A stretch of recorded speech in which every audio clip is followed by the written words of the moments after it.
The action movie music was blaring in my head. I looked around as we dodged trees and headed toward the morning light in the distance.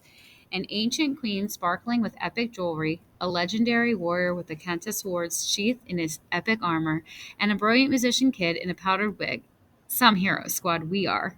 For all the headaches and nightmares Andy had caused us, he did score us some memorable new friends. We practically exploded out of the woods and made a mad dash across the field toward Finister.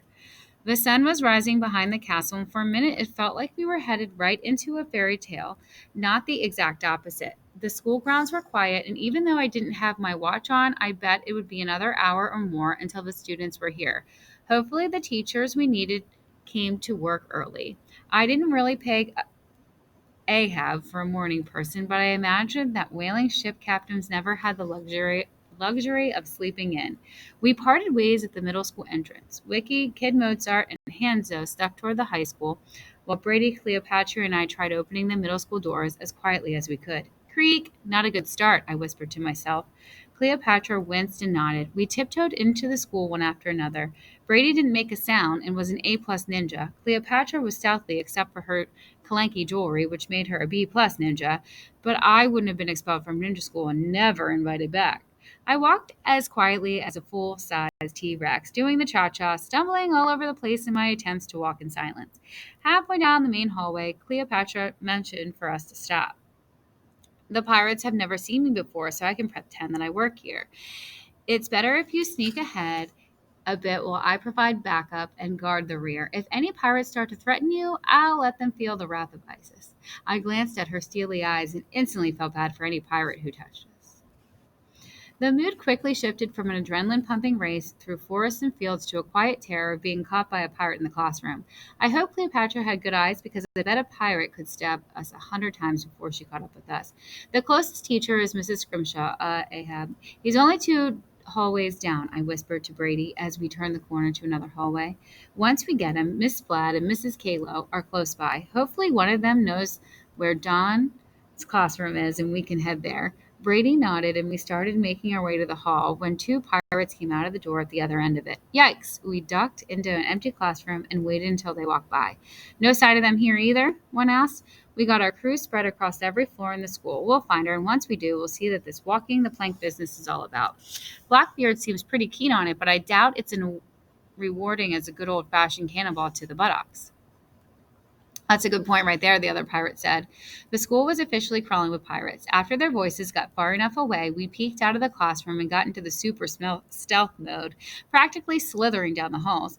Every few steps, we listened carefully for any noise or to see if we caught a whiff of pirate stench. No other pirates seemed to be in the area, so after we got to Ahab's hallway, we sprinted in the hall and practically tumbled into it. Ahab was writing something on the chalkboard but whirled around when he saw us walk in. He immediately knew we were all in trouble. Blackbeard got the bell and he summoned his pirate friends and they captured us, but a ninja and a legend saved us. But they were too late because the crew already left us for the school, and now that they're here and they probably have Principal Gale, they're trying to kill her, plus destroy the table. I vomited the words out as I hyperventilated. Blackbeard, Ahab yelled, crushing the chalk into his hand. I told them 1,000 times never trust a pirate. Well, now we have some work to do. Ahab marched over to the helm of the ship deck and grabbed his rugged captain's hat, and then he walked to the chalkboard and took down the giant harpoon that he had on display. Finally, he yanked on his leg. It was fake to reveal an ancient-looking peg leg. Let's find our principal, he growled. Brady and I took a second to recover. Standing in front of us was a 200-year-old raging sea dog. But first, let's get Freda involved. Hey, that's our plan. We raced to Mrs. Calico's classroom, but to do all Ahab had to do was knock with a strange rhythm, and she was in the hall in seconds, ready to rustle with some pirates. Brady and I must have not looked like the cleanest, most well-rested siblings of all time. She did a double take and then gave us a big warm hug. I'm so glad you're not hurt. And then she got that intense Mrs. Kalo look on her face. It's time to show the pirate why you don't mess with the faculty here. Miss Kalo, I said, raising my hand dumbly. I don't know if we're a match for 15 pirates, but I think I know someone who is. Where can we find? I cleared my throat. Dawn. Dawn, she replied, like I had said a hilarious joke. Mrs. Ahab gave each other a look and started cracking up. Did someone call Dawn? A voice behind me boomed. It was a tall guy in a full suit of medieval armor, steel helmet, and everything, carrying a huge lance.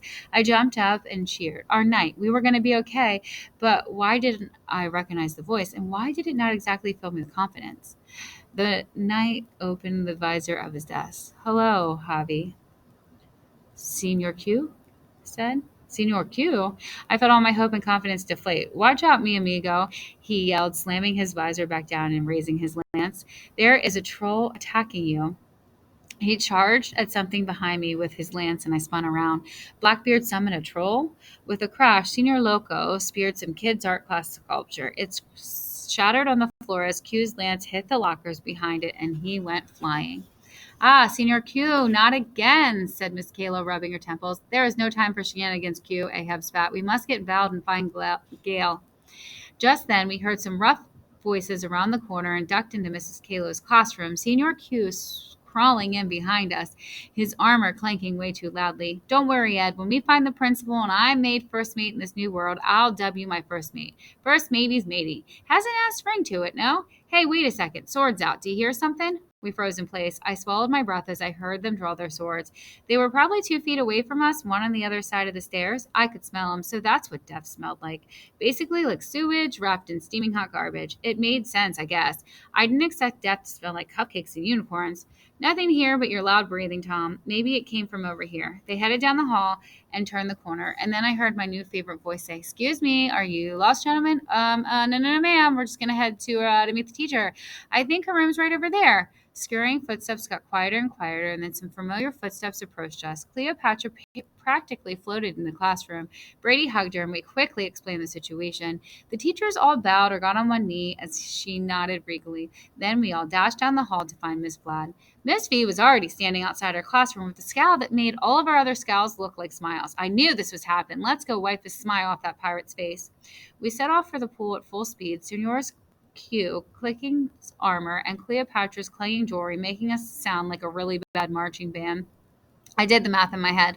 One ninja, one queen warrior, a sea captain, an artist, wannabe knight, a 10-year-old piano prodigy, and 3 kids up against 15 of the deadliest pirates known to man. I still didn't like those odds. Have any of you heard of a book called Molly Cat? I said loudly as we ran. Everyone turned to me and shook their head. There's a teacher here from a book called Molly Cat. Ring a bell? Nothing but blank stares. The title was also in another language, Brady said. The letters didn't even make sense. They were curvy and squiggly and had dots on them. Probably Arabic, Miss Kayla said between her breaths. She furrowed her brow like she was solving a crossword puzzle. Molly Cat. The Malaquat, Miss Antar, she yelled, snapping her fingers. Our high school poetry teacher. He would be very helpful right now. How did you know that? Forget it. There's no time. Ahab, I'll ask the office to page him and catch up with you in a minute. A famous poet? Fat loss of good. That was going to do us. We hit the high school and raced down a stone spiral staircase that got darker and darker as I got dizzier and dizzier. Finally, we got to the bottom. Finister's basement. It was time to get our butts beaten by pirates.